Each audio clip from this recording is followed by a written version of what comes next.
Imagina una hoja de metal chocando contra madera. Un soldado retrocede y se salva gracias al poderoso Scutum.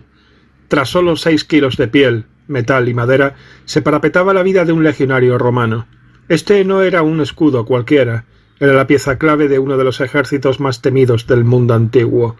Durante los próximos minutos descubrirás cómo se construía, cómo se usaba como arma ofensiva y por qué era mucho más que una mera herramienta de protección.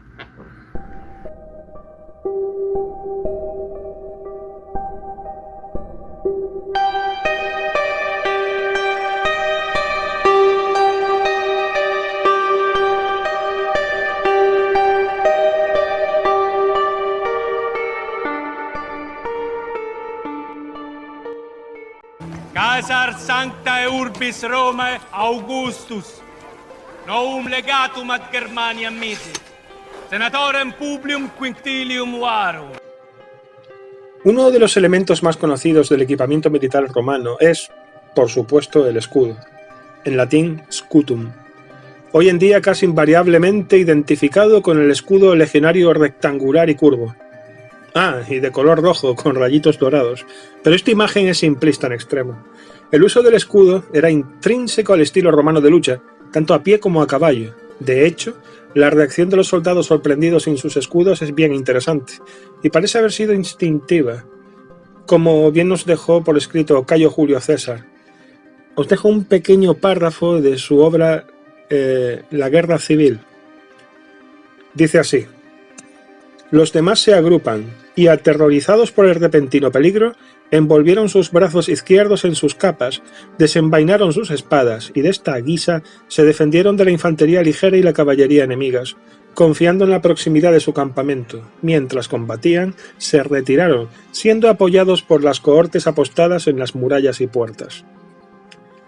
Y del mismo modo, Tácito escribió que los romanos, despertados por los gritos del combate, se enfrentaron de inmediato a los agresores.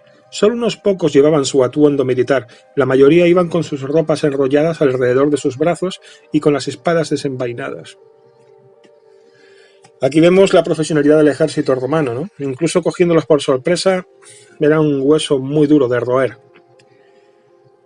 Las pruebas prácticas han confirmado que una gruesa capa de lana envuelta alrededor de un brazo es capaz de tener un corte de espada, ¿no? Y reducir el traumatismo realizado por objeto contundente, limitándose el daño a algún hematoma que otro.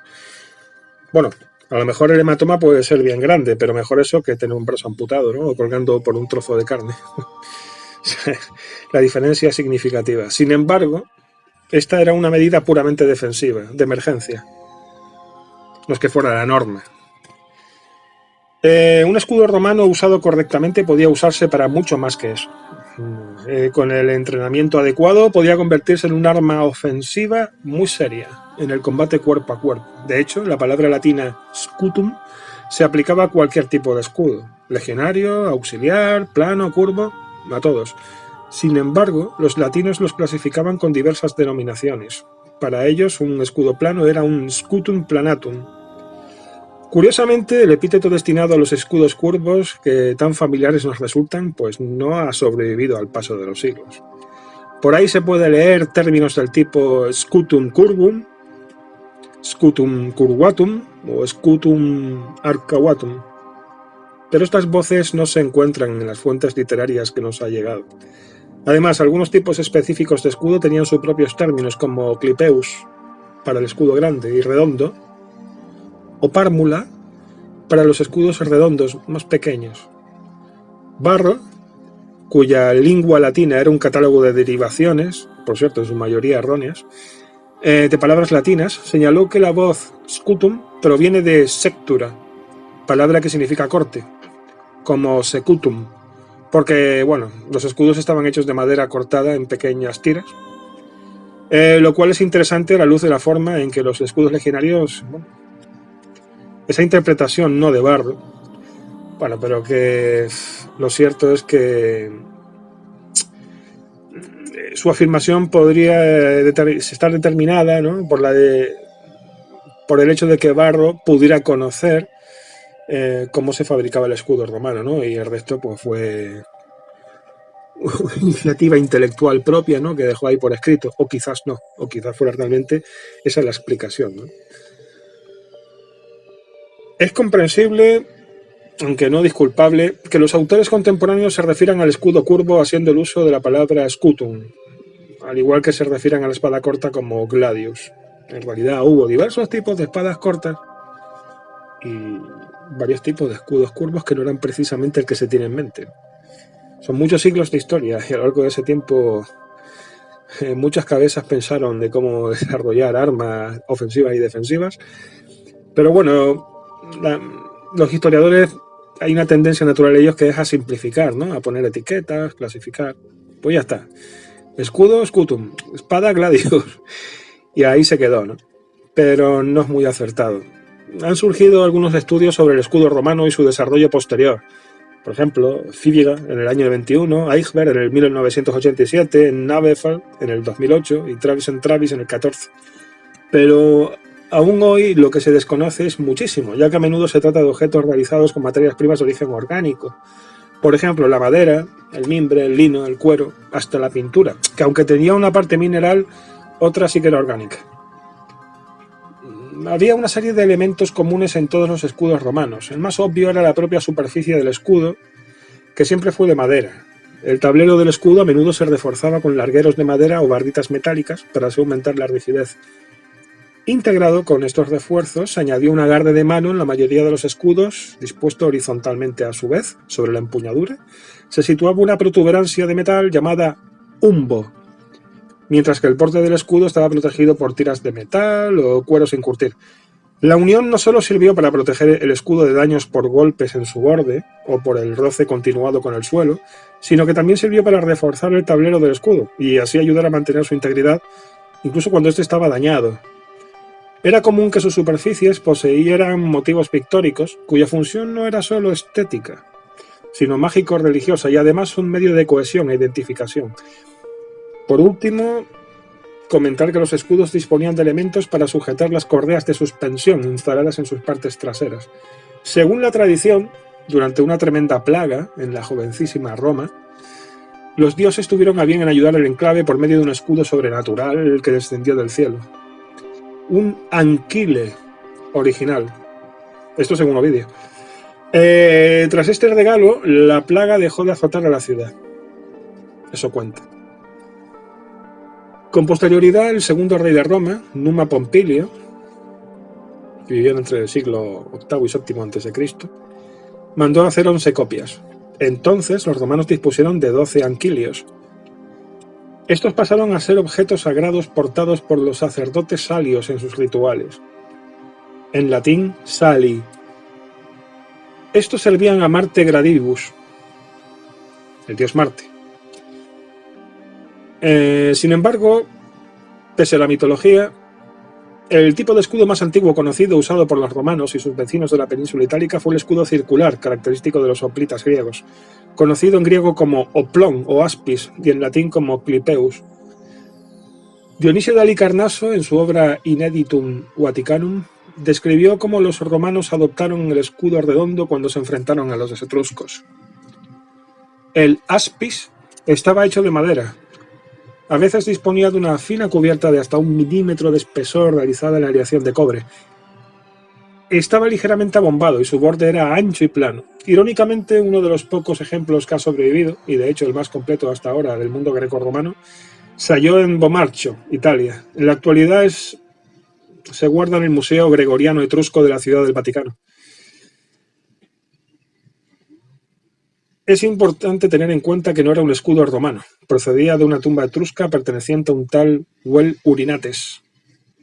Urinates, sí. Cuyo sarcófago se encuentra ahora en el British Museum de Londres, pero proporciona una buena idea del aspecto que podría tener un escudo romano primitivo. El brazo izquierdo del usuario pasaba a través de un lazo en el centro y luego la mano agarraba una cuerda cerca del borde. En realidad, la forma de la empuñadura dictaba la manera en que se sostenía el escudo, obviamente, pero también influía en la forma en que se usaba el escudo en combate. Este tipo de agarre dictaba un papel mayormente defensivo. Los autores romanos que compusieron la historia de Roma, como Tito Livio, han afirmado que el cambio del clipeus al scutum se dio con una clara transición, la transición dura. Pero los modernos estudios señalan que la evidencia iconográfica que nos ha llegado muestra claramente escudos rectangulares en la época del clipeus, al mismo tiempo, aunque es muy posible que estas herramientas las usase un tipo específico de tropas. De hecho, no es el escudo rectangular el mismo que se usó a posteriori. Es un diseño anterior. No quiero usar la palabra más primitivo, pero que tiene diferencias morfológicas evidentes. Pero ya existía el escudo curvo, el gran escudo curvo. La forma del escudo circular, tipo plita, sobrevivió en la cultura romana mucho después de que dejase de usarse en batalla. Su papel fue el escudo honorífico, Clipeus Virtutis. Augusto recibió uno de estos en el año 26 a.C., del cual se conserva una representación completa en mármol, dotada de inscripción en Arles, Francia, así como fragmentos de un segundo conservado en el mausoleo de Augusto en Roma. También se le representó en monedas, como en el aureus de la imagen, que pertenece al año aproximadamente, se puede datar en el 19 a.C. Si bien el escudo de Arles tiene una inscripción detallada, algunas monedas solo muestran CL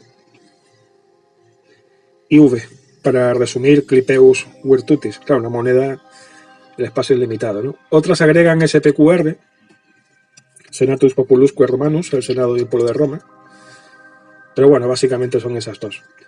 El Clipeus también se usó para señalar eventos significativos, como bien muestra la escena 78 del friso de la columna de Trajano en Roma, que presenta a la diosa Victoria dedicando un escudo de este tipo al emperador Trajano. La conexión de Roma con el primer escudo que sus ejércitos supuestamente usaron bajo los reyes se mantuvo así hasta bien entrado el Principado. Tenía un fin simbólico, un fin protocolario, como los uniformes tradicionales que se llevan en acontecimientos importantes por parte de los militares modernos, que usan armas y uniformes ya antiguos, ¿no? Incluso del siglo XIX, del siglo XVIII. Algo parecido. No quería terminar este vídeo, esta introducción a esta serie de vídeos sobre los escudos romanos y de sus aliados, sin dejar de comentar esta lámina que os muestro y que hace referencia al famoso escudo vaticano. Bien, prácticamente no se sabe nada sobre el equipo romano antiguo, el más antiguo, pero se supone que los romanos siguieron a los etruscos en el uso del escudo circular tipo plita, que como ya hemos dicho en griego se le llamó aspis y en latín clipeus.